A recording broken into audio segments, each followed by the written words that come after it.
What is up, bros and broettes? I am Inkslasher, and today we're going to be doing an episode of Versus, but a different one. We're not comparing two weapons today, or perks, or attachments, nothing like that. We're going to be comparing two games altogether. We're going to be comparing Call of Duty Black Ops 3 versus Infinite Warfare. The reason why I want to do this is because a lot of people are saying that these games are extremely similar, and you know what? They are. Even Infinite Warfare and Infinity Ward have come out and said, we are strongly inspired by Black Ops 3. So, what I'm going to be doing is I'm going to be breaking down the different aspects of the multiplayer game. We're going to be talking about guns, we're going to be talking about balance, we're going to be talking about maps, you name it, we're going to be talking about it. And by the end of this, hopefully I can kind of decide which game I like more and why, and what I'm going to like about Infinite Warfare and what I'm not going to like about Infinite Warfare. And hopefully it also, as a consumer, you will be able to decide whether Infinite Warfare is going to be the game for you. To me, I just want to play Modern Warfare Remastered. I'm super stoked for that, and that's reason enough for me to just go out and purchase the game right away. But you may be different. You might want to hear about why Infinite Warfare is good, or why it is bad, or how it compares to Black Ops 3.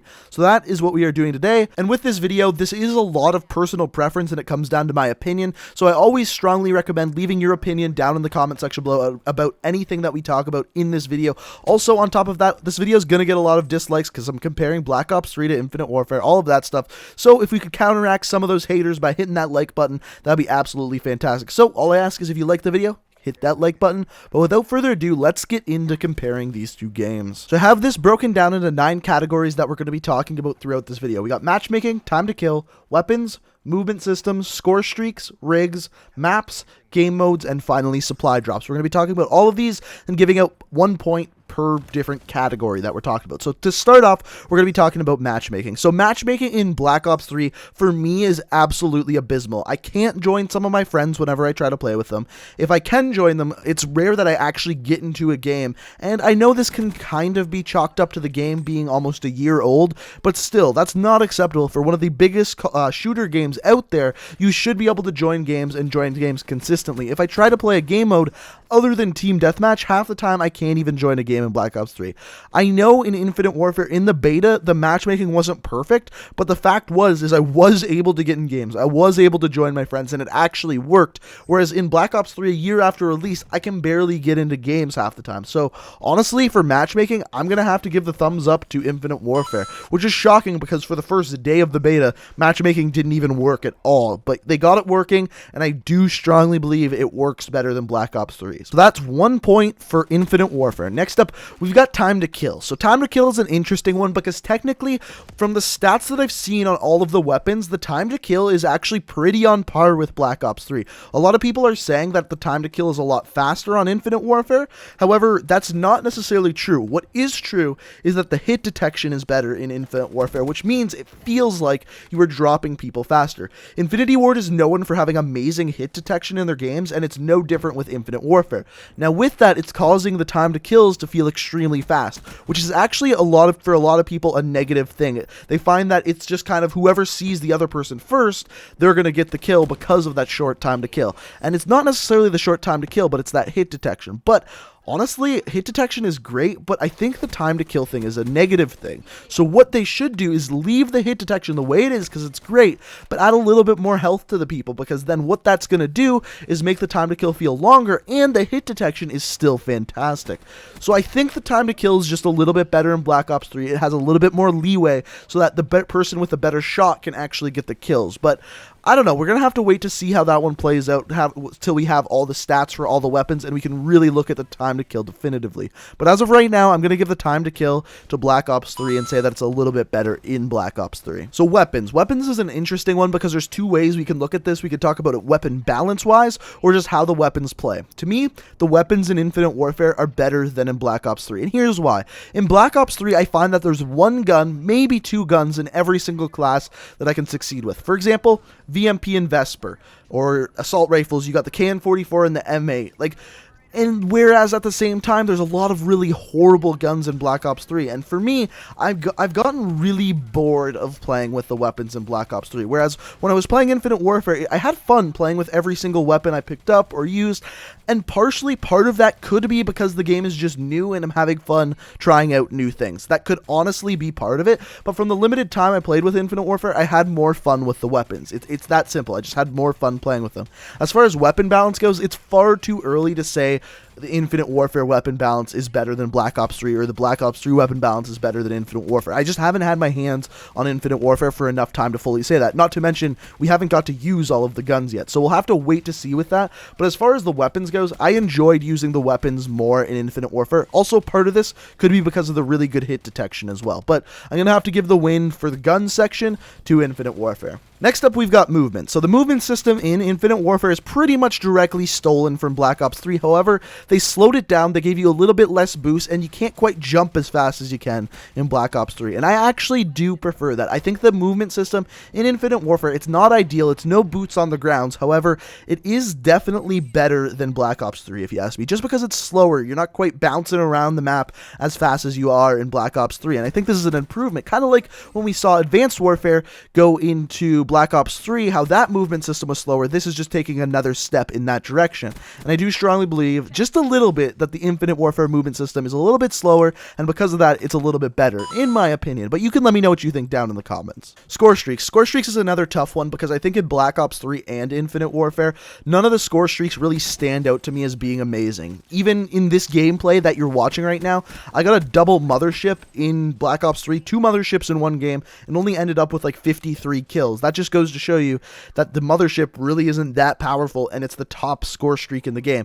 When I was playing Infinite Warfare, all the score streaks I used, none of them really impressed me as a really amazing score streaks, and some of like the airstrikes and stuff in Infinite Warfare can't even get you kills because half the map is covered anyway. So I think, honestly, I'm going to have to give the win on this one to Black Ops 3. Even though the score streaks aren't great, there is still some good score streaks in Infinite Warfare, like the Raps, like the Wraith. These are score streaks that will get you some kills. They're not great. They're no Modern Warfare 2 score streaks or kill streaks, but they are still better than Infinite Warfare's, I think. But who knows? Maybe they'll tune up the score streaks in Infinite Warfare. We'll have to wait and see. So to me, the worst part of Infinite Warfare is the rigs, and here's why. So with the rigs, basically they took specialist characters from Black Ops 3 and added another perk to them. So you have your payload, you have like your one-shot kill pistol, or you have like your combat focus, all of the things we've seen in Black Ops 3. And those takes time to kind of load up, and then you can use them for a short period of time. I think those are fine. They're kind of balanced because of how long they take to earn. But then you have a trait, and this trait is where I have the problem. There's a certain trait where you regenerate health faster. There's another perk or trait where you can kill someone and it gives you a mini UAV in a small area. I think these are like ridiculously overpowered. There's another one where if there's an enemy looking at you and you're not looking at them, your screen will glow yellow and you'll be able to tell when someone's looking at you, so you can turn on them. Like, that's really overpowered, and that it's not a thing everyone can have if they're using a different rig or a different combat rig. So I just think those are too overpowered, and they're going to separate people, or it's going to get to a point where everyone only uses one rig because one trait is way better than all the rest. And I don't like that. I think they should have either left specialists the way they were in Black Ops 3 or got rid of them altogether. But I can't do anything about it, so in other words, I give the specialist characters the win for Black Ops 3. Maps, there's really nothing I can say about this. I did not like the maps in Infinite Warfare. I think the Black Ops 3 maps are much, much better. So Black Ops 3 is going to get the win for that. And vice versa, game modes. So far, we've actually got a leak telling us all the game modes in the game.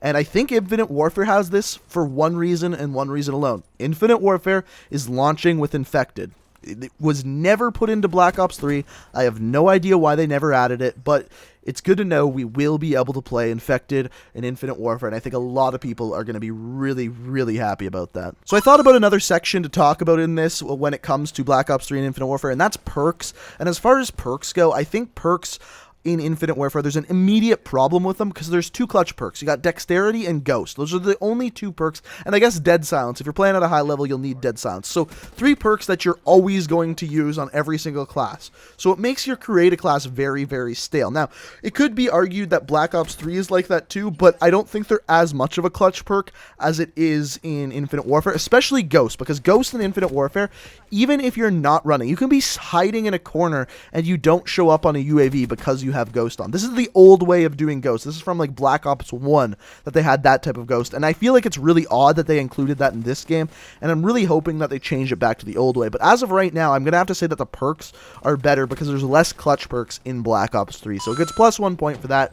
And then the last thing we have to talk about is supply drops. Now, this one is basically going to be picking your poison, because in Black Ops 3, it's all luck-based. You can only get supply drops, and you just gotta hope that you get the weapons in Black Ops 3. Whereas Infinite Warfare, you get salvage. And in salvage, basically, you can craft your own weapons. Although, it seems like we're going to be getting salvage very, very slowly. So, just based off of that, I would say that the salvage route is better. So, Infinite Warfare would win. However, the problem with Infinite Warfare is that there's weapon variants. And it kind of depends on how you feel about weapon variants, because yes, with weapon variants, it's going to be very difficult to balance all the weapons. And that's why I said when we were talking about guns earlier, I like the feel of the Infinite Warfare guns better, but I haven't played the game enough to see how they're going to balance all the variants. So it's kind of like pick your poison. In Black Ops 3, it's all random, whereas Infinite Warfare, you can pick which weapons you get, but there's so many variants. I'm going to side with Infinite Warfare on this one, just because of the whole salvage thing to it.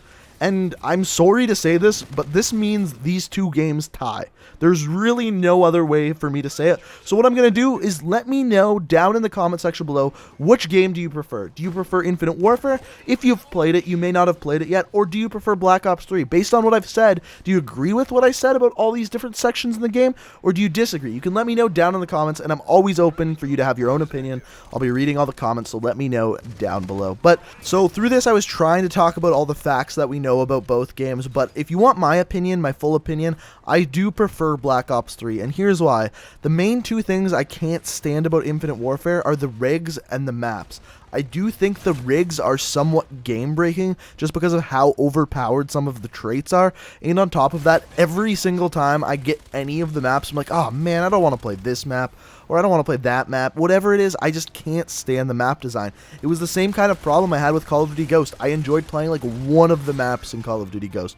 The rest of them just frustrated with me, and with the beta, it was like that as well. So I can only cross my fingers and hope that that map design is a lot better in the full game, but we won't know until that comes out this Friday. So if you enjoyed the video, it would be fantastic if you'd hit that like rating. I really would appreciate it. I know this video is going to get a lot of hate because it's Infinite Warfare, yada yada yada. So if you could hit that like button, that would be absolutely fantastic. Also, if you're new to the channel, you can hit that subscribe button. I upload new Call of Duty videos every single day of the week, and if you're interested in that, that subscribe button is sitting there with your name on it. And as always, guys, you can check out my Twitch, Twitter, and Let's Play channel down in the description. Thank you guys so much for watching, and until next time, peace out.